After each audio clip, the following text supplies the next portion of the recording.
વાત કરવી છે વાત્સલ્ય મૂર્તિની, જેનું સ્મરણ કરતા હૃદયની કરુણતા આંસુનું રૂપ લઈ આંખમાંથી વહે છે. જગતજનનીની તો મને જાણ નથી, પણ મા વિશે જે કહેવાયું છે એને હું પ્રગટ કરવા માંગુ છું.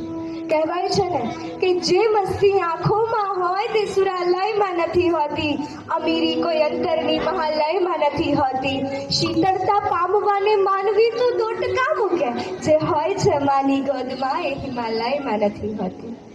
માં એક એવી વિભૂતિ કે જે તમારા માટે બીજાના મરણા ટોણા સાંભળીને, પોતે ખસાયેલા ચપ્પલ પહેરીને, જૂની સાડી ઓઢીને અને મનનું દુઃખ હૃદયમાં રાખી મોઢા પર સ્માઇલ બતાવીને તમારી સફળતાની રાહ જોઈ રહી છે.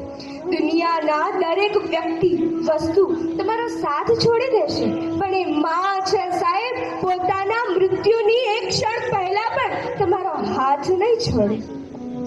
કહેવાયું છે ને કે નહીં બોલતા નહીં કઈ કરતા આવડે, શીખવાડતી ત્યારે હસીને માતા, અતિયત નો વડે લાલન કરે પાલન કરે, અતિ પ્રેમથી કહેતા વળી એ માતાનું એ તાતનું ઋણ વળી શાને વડે. ગમે તેવી પરિસ્થિતિ બદલાય પણ જેનો વહાલ ના બદલાય ને એ છે માં. જ્યારે આખી દુનિયા તરછોડે ને ત્યારે માં જ હાથ ચાલે છે. દવા કામ ન આવે તો નજર ઉતારે છે, માં છે સાહેબ, હાર ક્યાં માને છે.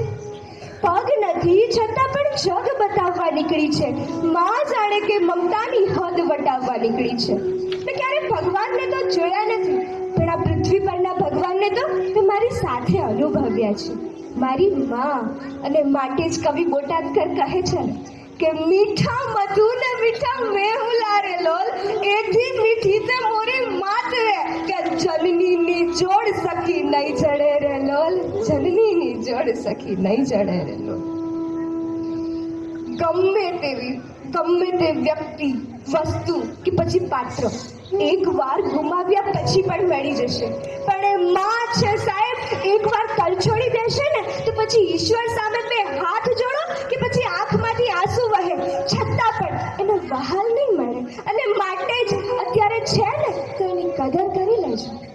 જ્યારે એક દીકરાનો જન્મ થાય ત્યારે માં એમ વિચારે કે હું જ્યારે વૃદ્ધ થઈશ ત્યારે લાકડી રૂપ સહારો બનવા વાળો મને મળી ગયો છે, અને એ જ દીકરો મોટો થઈને લાકડી રૂપ સહારો બનવાનું તો દૂર, પોતાની પત્નીના કહેવા ઉપર એ માને નોકરાણી બનાવીને રાખે છે.